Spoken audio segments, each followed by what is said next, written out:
Bonjour à tous et bienvenue dans une nouvelle vidéo. C'est forcément un des sujets qui va être le plus discuté dans les mois à venir, mais qui pilotera chez Mercedes en 2022? Lewis Hamilton va-t-il prendre sa retraite? Sera-t-il aligné aux côtés de George Russell? Quid de Valtteri Bottas? Est-ce que d'autres pilotes peuvent entrer dans l'équation? Bref, c'est un immense bazar et c'est très important parce qu'il se joue là une partie du futur de la Formule 1. À l'heure actuelle, personne n'a de contrat chez Mercedes pour 2022, mais tout le monde veut régler ça au niveau de l'été. Ça va arriver très vite, j'ai donc voulu prendre un petit peu d'avance pour qu'on puisse voir ensemble tous les tenants et les aboutissants. Alors, qui sera chez Mercedes en 2022? C'est ce à quoi on va tenter de répondre aujourd'hui. Avant de parler des pilotes, un petit mot sur l'écurie. On sait qu'il y a plein de rumeurs d'un retrait de Mercedes, d'un changement de nom, d'une reprise par Ineos, d'un départ de Toto Wolff, etc. En tout cas, ce qui est sûr, c'est qu'en 2022, il y aura une équipe. Le développement a déjà commencé, une équipe interne est constituée pour l'avenir, les accords Concorde ont été signés, ça travaille déjà depuis longtemps sur la voiture 2022 mais aussi beaucoup plus loin, bref, il y aura une équipe. Après, ce qui peut changer, c'est surtout une histoire de contrat. Actuellement, l'équipe est divisée en 3 parties égales, un tiers pour AMG, un tiers pour Ineos et un tiers pour Toto Wolff. Selon les envies et les finances des uns et des autres, peut y avoir de petits changements comme un changement de nom ou de direction, mais ne vous attendez pas à une révolution. Revenons maintenant au line-up des pilotes. La première question est quelle question? Lewis Hamilton va-t-il prolonger ou prendre sa retraite? La question est importante pour lui, pour Mercedes, pour nous, pour une dizaine d'autres pilotes, pour l'avenir de la Formule 1.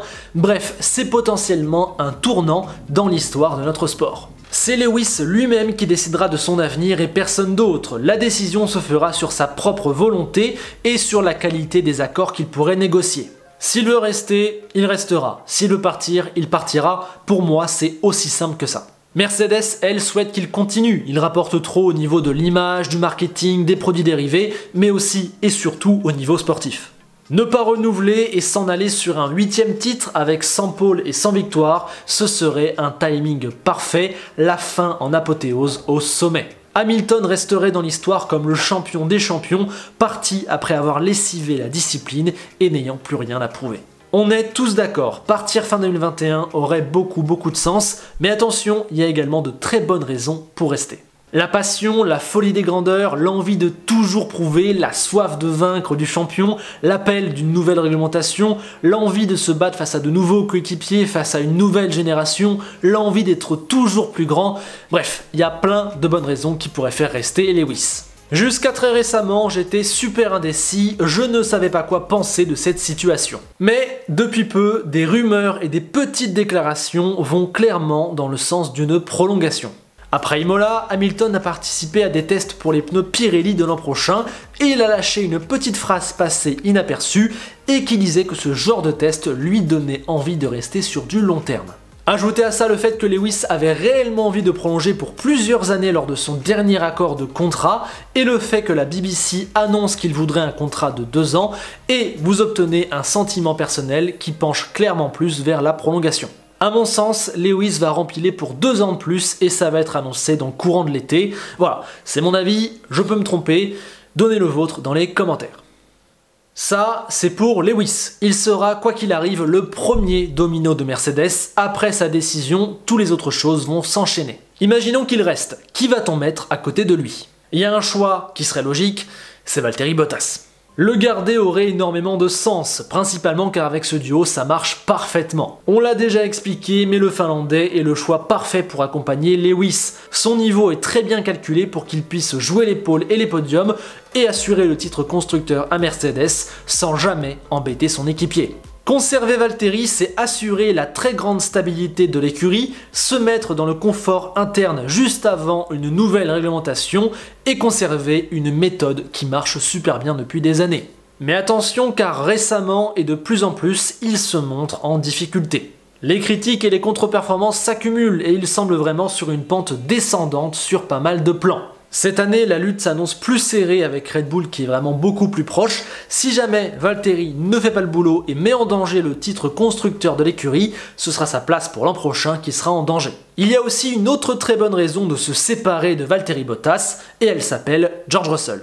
Le Britannique de 23 ans est un pur produit Mercedes, bourré de talent, il représente sûrement l'avenir de l'écurie et il a déjà prouvé à Sakir qu'il était de la trempe des Leclerc ou des Verstappen. Il a encore beaucoup de choses à prouver, mais demain tu le mets dans une Mercedes, tu sais qu'il sera compétitif, c'est un pilote sur lequel tu peux compter pour l'avenir. Le choisir serait logique sportivement et ça colle parfaitement niveau timing, c'est presque un choix évident. Le problème, c'est son éventuel duo avec Lewis Hamilton, et là il y a 2 points à surveiller. Le premier point de vue, c'est celui d'Hamilton. A-t-il envie d'être aligné à côté de ce jeune loup qui lui imposerait plus de concurrence interne et qui, si jamais il le battait, ferait du mal à sa légende? On sait qu'il n'avait pas très bien pris son remplacement en décembre dernier, et il est vrai qu'accepter Russell, c'est prendre le risque d'être battu par un jeune loup, ce qui pourrait dévaluer son niveau dans une certaine mesure. Malgré tout, je doute qu'un 7 ou 8 fois champion du monde ait peur d'un quasi-rookie. Au contraire, ça peut être un moyen d'agrandir sa légende en gagnant encore face à n'importe qui, même le concurrent interne que tout le monde veut voir à côté de lui. En plus, accepter Russell, c'est une forme de classe de grand champion qui n'a peur de rien et de personne. Mais il est clair qu'accepter Russell n'est pas une décision facile. Si Lewis l'acceptait, il prendrait plus de risques qu'en gardant Valtteri, clairement. Et puis il y a aussi le point de vue de Mercedes. Un duo Russell-Hamilton rappellerait beaucoup le duo Hamilton-Rosberg qui avait causé pas mal de problèmes de gestion à l'écurie, problèmes qui ont disparu depuis qu'il y a Bottas. Russell ne se tairait pas comme le Finlandais, et sportivement on l'imagine plus proche, plus dangereux, ou en tout cas plus motivé mentalement. Accueillir Russell à côté d'Hamilton, c'est risquer une compétition interne, la chose que Mercedes veut éviter à tout prix depuis 2016. Mais ce qui change cette année, c'est qu'on arrive à la fin d'un timing. Si tu ne prends pas Russell cette année, tu lui plantes un trop gros couteau dans le dos. Et du coup, ça pose la question de qu'est-ce que tu préfères entre le talent et la promesse d'avenir de Russell, quitte à perdre un petit peu de confort et à te mettre un petit peu en danger, ou bien garder le confort et la stabilité de Bottas, quitte à potentiellement perdre un talent générationnel.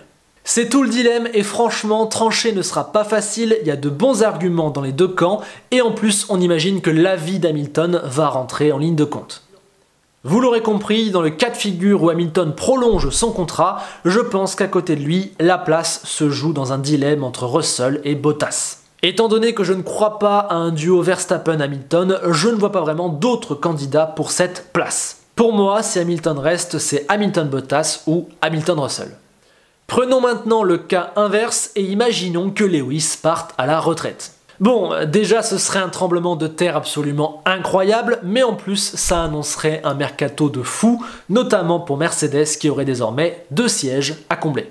Dans ce scénario, je dirais qu'il y a 99% de chances pour que Russell signe chez Mercedes. On l'a dit, il représente le futur de l'écurie, il a le niveau nécessaire et il n'y a plus l'obstacle Lewis, seule barrière à son arrivée potentielle. Si Hamilton s'en va, Russell monte, ça me paraît l'évidence. Bottas pourrait lui aussi conserver sa place. Le garder, c'est assurer une certaine continuité et tranquillité. Il connaît la maison, il suit le développement, tu connais sa valeur, il est plutôt performant. Bref, c'est très pratique d'avoir Bottas et je ne dis absolument pas ça de manière péjorative. Le duo Russell-Bottas apparaît donc comme un duo parfait pour Mercedes en cas de retraite d'Hamilton. C'est un petit peu dans la même lignée que le duo Hamilton-Bottas. Attention quand même à l'entente entre les deux, c'est pas la folie, et on sait jamais, peut-être que dans le cas où Lewis s'en va, Mercedes voudra tirer toute la page et virera Bottas. Mais ce duo me paraît quand même en pole position, même s'il y a un troisième homme qui pourrait bouleverser les rapports de force, Max Verstappen.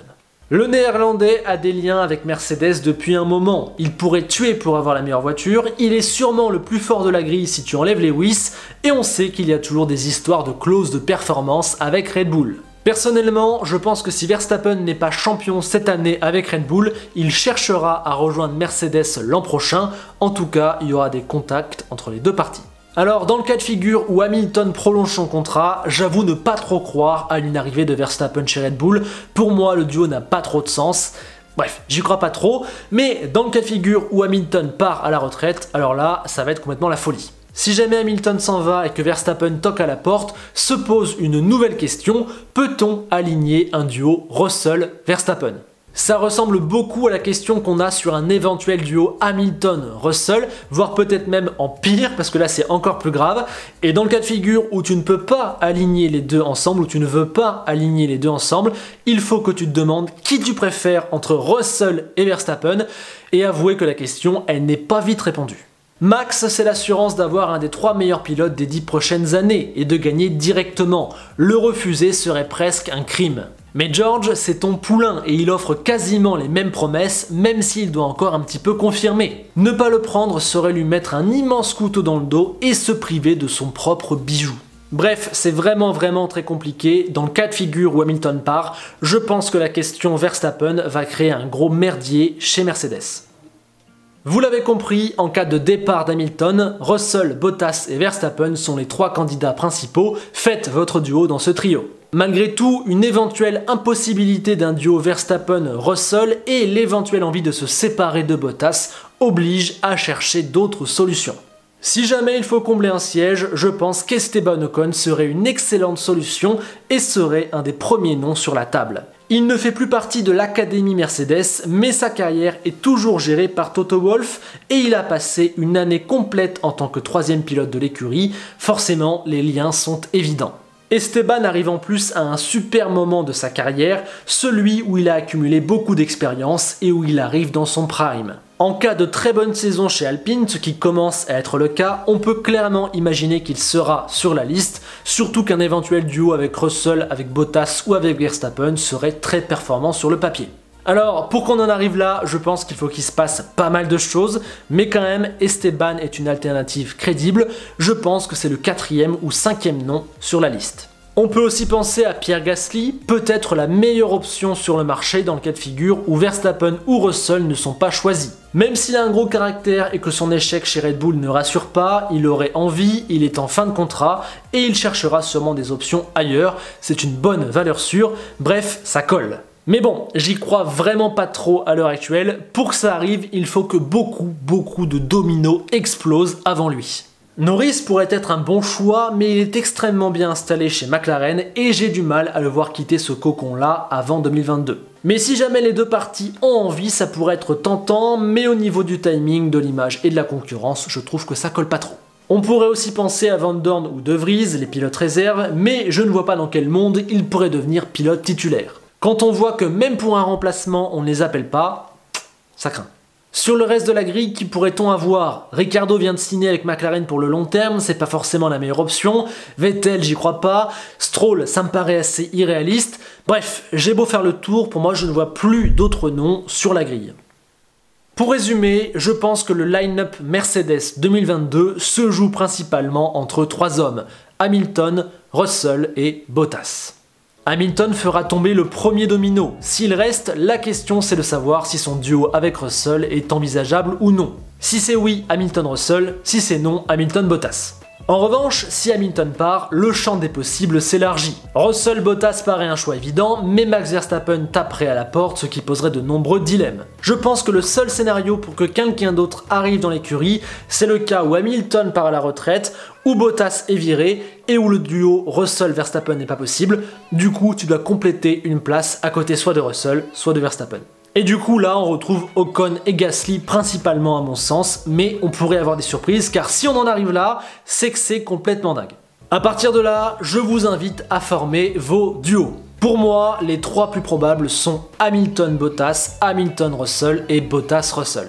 Au cran d'en dessous, on a tous les scénarios avec Verstappen et au cran encore d'en dessous, on a les scénarios avec d'autres pilotes potentiels. Je vous affiche toutes les options potentielles triées dans un ordre de probabilité à mon sens.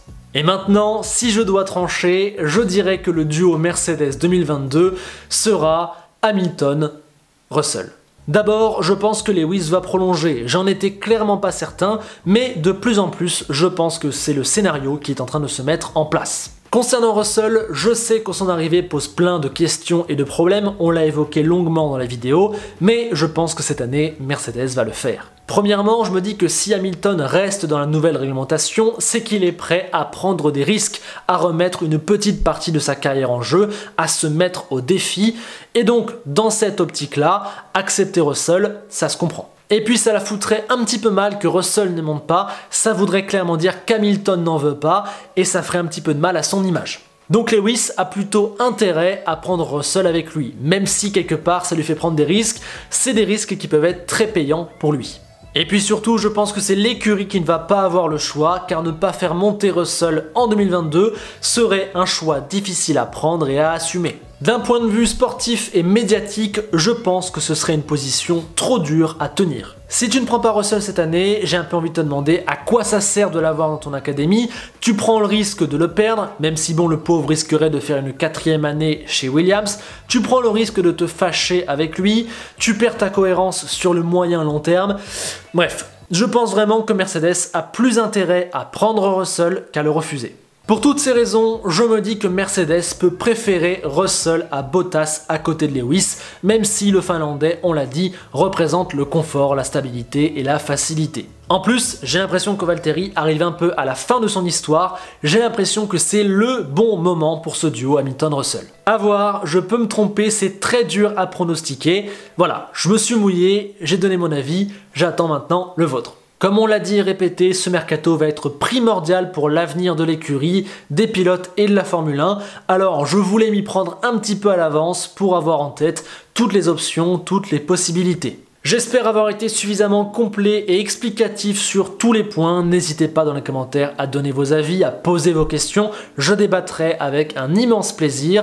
Et si la vidéo vous plaît, pensez au like, au partage et à l'abonnement, ça m'aide toujours et je vous remercie pour ceux qui le font à chaque fois. En tout cas, cette vidéo marque le début des vidéos Mercato 2022 parce que tout ça va arriver très vite. On a déjà parlé de Mercedes, le plus gros morceau de ce Mercato, mais il y a plein d'autres choses à voir, ça va arriver dans les semaines et les mois qui viennent. Sur ce, on se retrouve très vite pour du nouveau contenu et on se quitte sur une phrase d'Enzo Ferrari qui nous dit que si tu veux gagner en Formule 1, il faut que tu envoies ton CV à Mercedes pour 2022. À bientôt.